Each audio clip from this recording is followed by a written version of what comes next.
Welcome to Discovery! Roll the intro, please.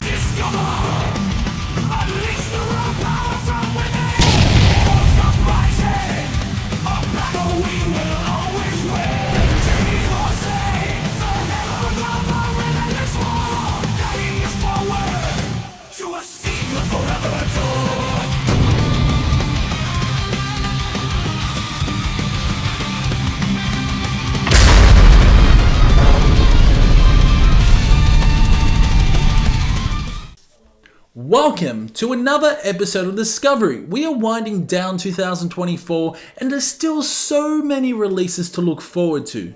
We have another big Discovery episode this week, diving deep into the underground this week with 6 brand new releases. So, before I start, let me know what you discovered in the comments below and let's start. So, let's kick off with November with our Lada Shagalanga Bang by exploring Discovery, a Greek black metal band, and their latest album Blazing Inferno, released on November 8th through Edge Circle Productions. I did say Greek black metal band. We're talking about Yoth Iria. Take a listen.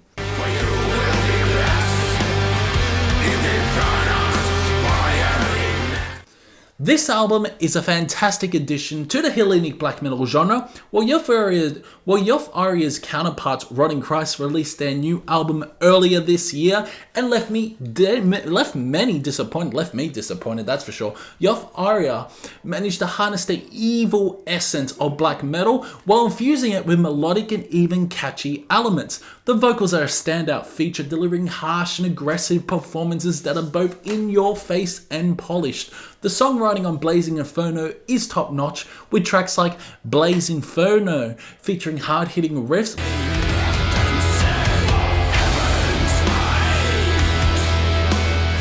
But fear not, being riff-heavy, Mornings of the 1000 Gods, beautiful song showcasing an epic cinematic sound, and We Call Upon the Elements delivering guitar-driven melody. So good.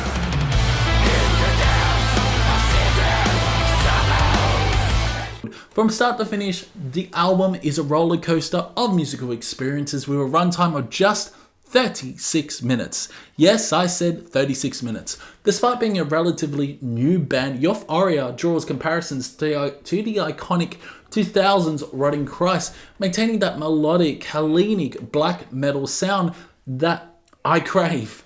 One notable aspect of this album is a prominent bass, which adds depth and atmosphere to the music. Surprisingly, there's a lot of atmosphere creating elements, painting a dark and evil landscape. The vocals are fantastic, the drumming is furious at times, and the guitar riffs are absolutely great, with freaking quick guitar solos and evil melodies that are both fun and melodic. Overall, Blazing Inferno is a solid addition to the Greek black metal scene, with everything you could want in a Hellenic black metal album.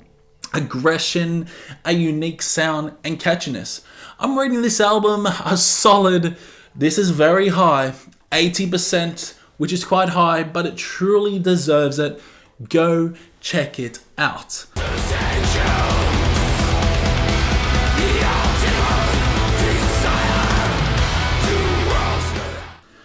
Earthburner, a death metal band from the US, released their debut album Permanent Dawn on November 8th through M Theory Audio. Take a listen.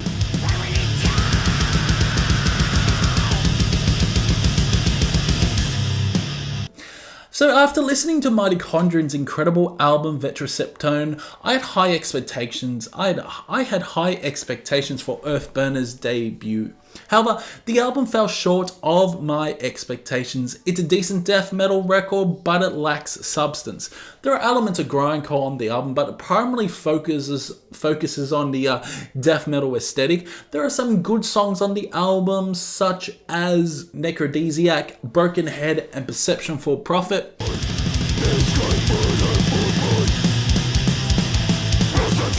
The vocals are good, but they could be improved. They're a bit higher in the mix in my opinion, and most of the songs are very short, only stretching to around 21 minutes. The songs are mostly grindcore length. Overall, the album didn't meet my expectations for death metal. I want energy, great riffs, and friggin' monstrous vocals. This album was slightly disappointing. The songwriting is lackluster and predictable. The song lengths are also too short for death metal, although they do throw in a lot of grindcore. If you're looking for a better grindcore album, check out Nails and the album Every Bridge Burning. Whoa, it's a terrific grindcore album that's one of my favorites of the year. Permanent Dawn wasn't great, nor good. I'm scoring it right down the middle at 50%. It might sound harsh, but that's how I feel. It's a fine album. One thing I can appreciate is the production. It's primal sounding, and cleaner production wouldn't work. So having a grittier, raw production was what redeemed Earthburner. I'm giving Permanent Dawn a 50%.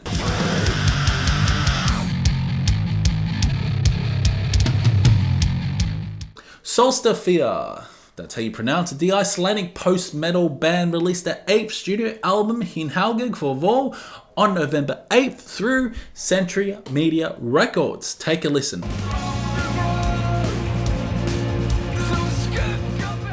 This album took some time to get into, but I'm starting to really enjoy it. Sólstafir has managed to blend elements of even punk, progressive, post-metal, and even black metal, creating a unique and diverse soundscape. The album is filled with a dark and atmospheric sound that permeates each track until the very end. I particularly enjoy the progressive elements of this album. Many of the songs sound very different from each other, such as the self-titled track, which has a strong black metal influence. Blacker Lucky is another great song on the album, and I love the production. It sounds very retro and it doesn't feel like it was released in 2024.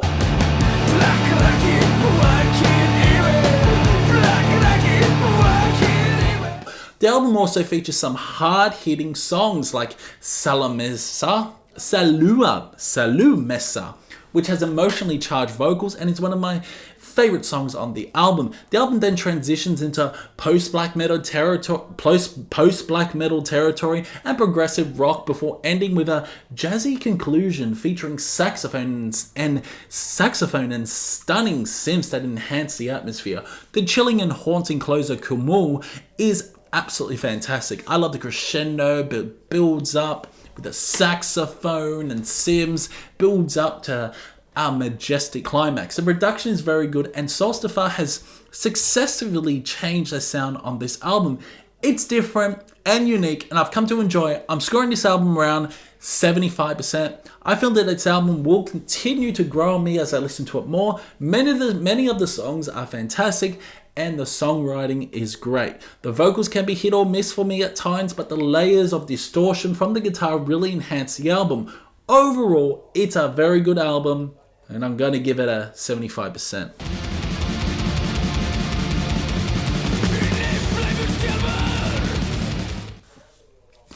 We embark on a journey to France, where the enigmatic progressive metal band Klone has unveiled their 10th studio album titled The Unseen. It was released on November 8th through Pelagic Records. Take a listen.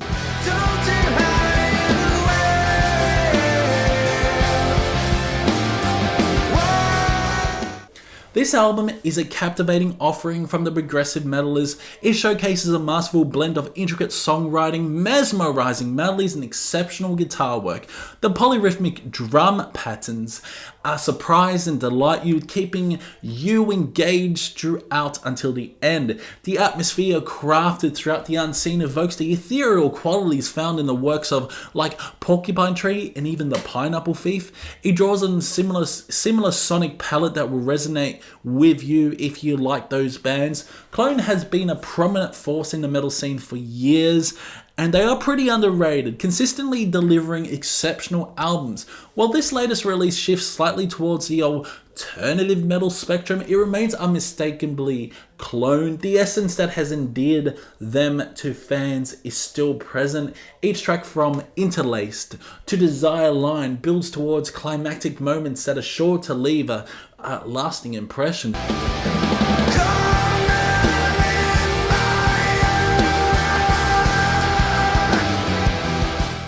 The ethereal synth work that graces the closing track Spring is a transcendent experience that will whisk you away to another realm, echoing long after the final note fades.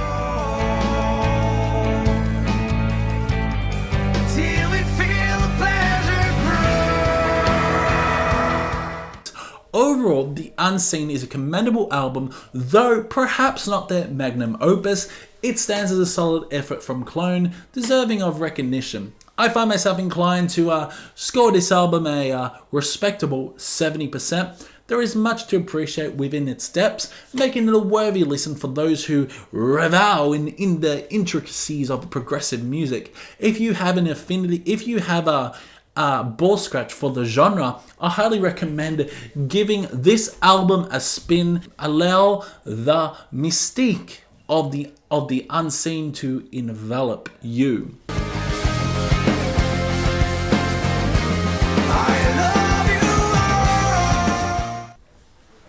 Oh boy, I'm so excited. Molder, a US band, delivers a modern take on old school death metal with their new album Catastrophic Reconfiguration, released on November 8th through Prosthetic Records. Take a listen.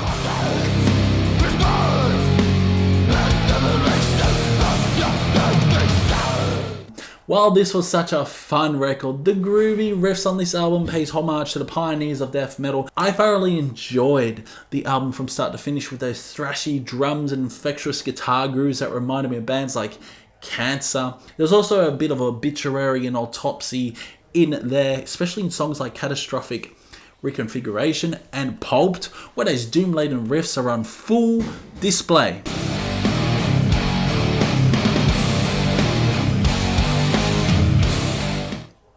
The energy on this album is fantastic. If you like the new death metal from Skeletal Remains, you'll definitely enjoy Molder's work. They found their sound on this album and they keep releasing killer after killer songs.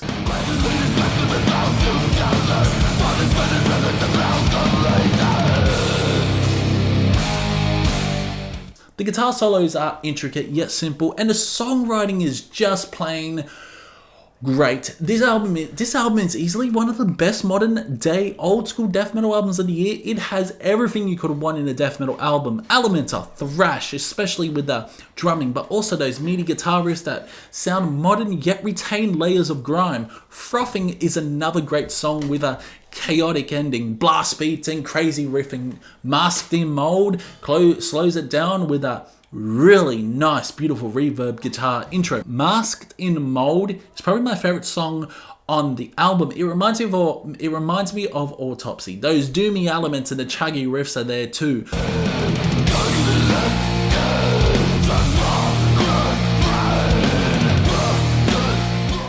The album does have a melodic touch, but it's still as brutal as you want for death metal. I really like how they shift tempo throughout the songs, from high octane to slow crushing riffs. The first half of the album is definitely stronger, but the second half is still pretty good. Nothing Left to Ooze has so much groove that it's infectious. I love the vocals on this album. Brain Boil is another hard hitting song, and Busted Innards is so heavy.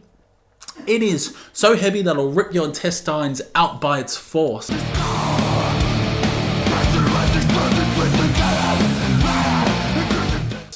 I love the vocal effect by Aaron Padkey in Pulped, who is the vocalist. It's something I've never heard in death metal before. The elongated growl, the effect of him like he's ascending from underwater to land are just incredible.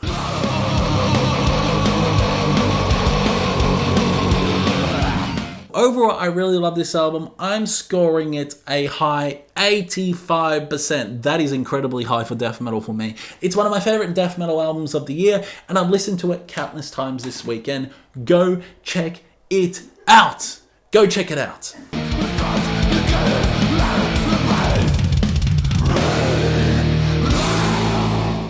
Let's explore some dark symphonic black metal DSPM with the Ukrainian band Lacrimorphosis and their latest album Citadel of Tormented Saints, released independently on November 1st. Take a listen.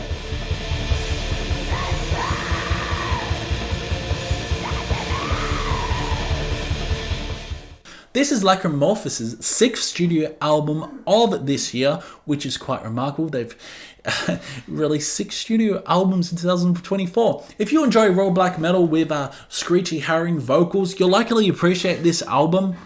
I personally find it exceptional. The raw production enhances the album's atmosphere, and the primal drumming adds a special touch. The vocals are harrowing, but there are also some generally good melodic hooks throughout the album. The album is divided into the 2 suites. The first half, titled Citadels of Tormented Saints 1-6, and the second half delves into the dungeon synth territory. The first half of the album is fantastic. Raw, ruthless, aggressive black metal that doesn't sound depressing or sad.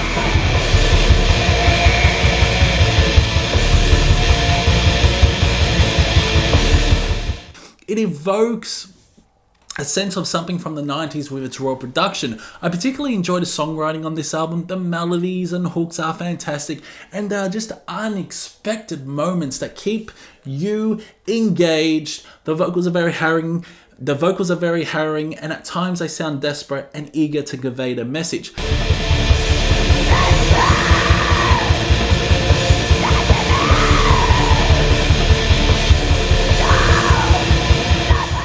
The second half of the album takes a completely different turn, transitioning into dungeon synth with even the addition of a choir. It's an epic and grand soundscape.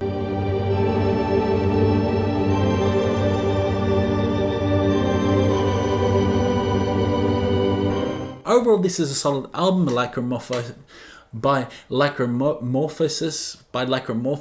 If you enjoy a blend of DSPM and dungeon synth, I highly recommend it. I'm thinking of giving it a 70%. Lacrimorphosis has a consistent track record of releasing 3 to 6 albums annually, and I'm confident they'll continue to deliver even more impactful music in the future.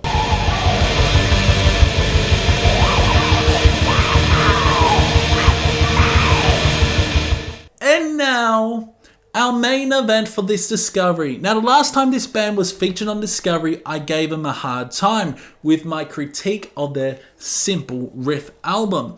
While the Swiss black metal band Paysage has redeemed themselves with their 3rd studio album, Berge, which was released on November 8th through Constul Production, if that's how you pronounce it, and I feel like a burger now.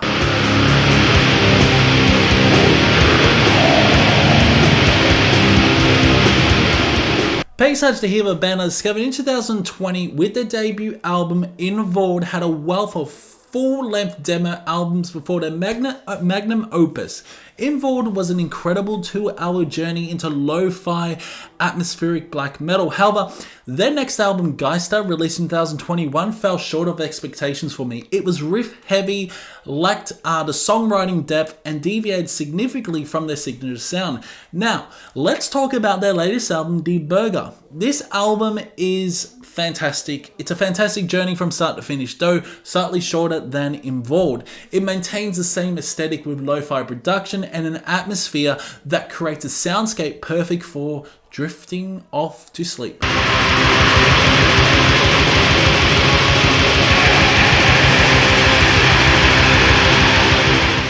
The guitar layers on this album add to the ethereal effect, enhancing the overall ambience. Winter's vocals, who's also in Dark Space, his vocals low in the mix are harrowing and painful, adding to the album's emotional depth.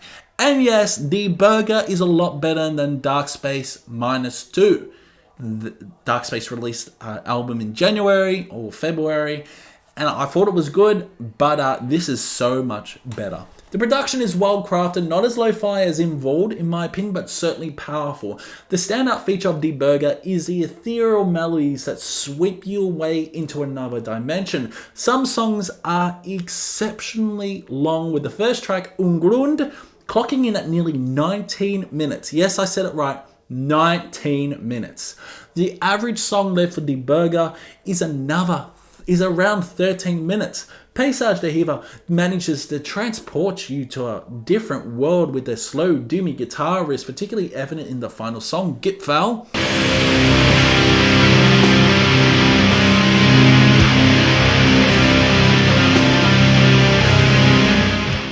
The melodies on Kvol are truly remarkable, and I feel like, and it's a fitting closer, it really is. If you're seeking near-static tranquility, the second track, Verlina Lichkun, is an excellent choice. The piercing guitars and high-pitched vocals create an atmosphere that both haunting and captivating. Transcendent Suite, comprising 3 songs that make up half of the album's runtime, is another highlight.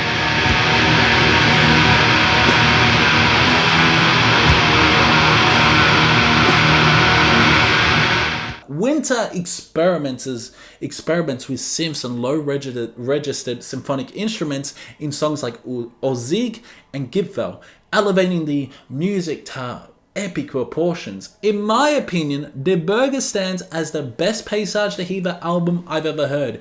It retains their raw intensity while infusing it with an atmospheric quality. Winter's exploration of synths and low-registered symphonic instruments in songs like Alsik and Gipfel add a new dimension to the album, making it truly exceptional. I believe every black metal enthusiast will relish this album, even the elitists will find it enjoyable. How could you not? It's nearly 2 hours of ethereal, atmospheric, cosmic black metal. I say cosmic because it does sound like it's out of space sometimes, and also sounds like you're lost in the woods at times as well. Imagine being abducted by aliens, held hostage and transported to a new world. The hypnotic guitars, the slow-paced moments, and the sudden, fast-paced tempo changes that will make you wanna bang your head against a wall, creating an immersive experience. This album sounds incredible on headphones, and could easily become my favorite black metal album of the year. I am not joking. It could be my favorite black metal album of the year. That's how much I love this album.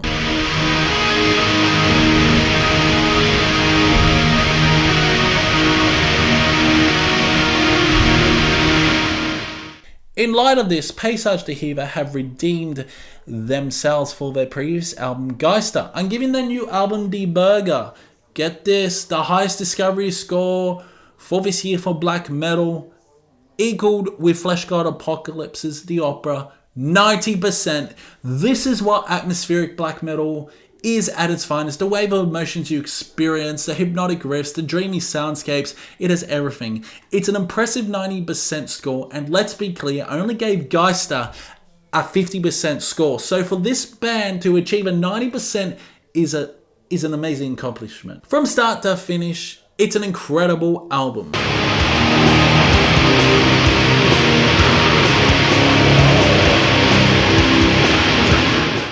So yeah, I hope you guys did enjoy this discovery.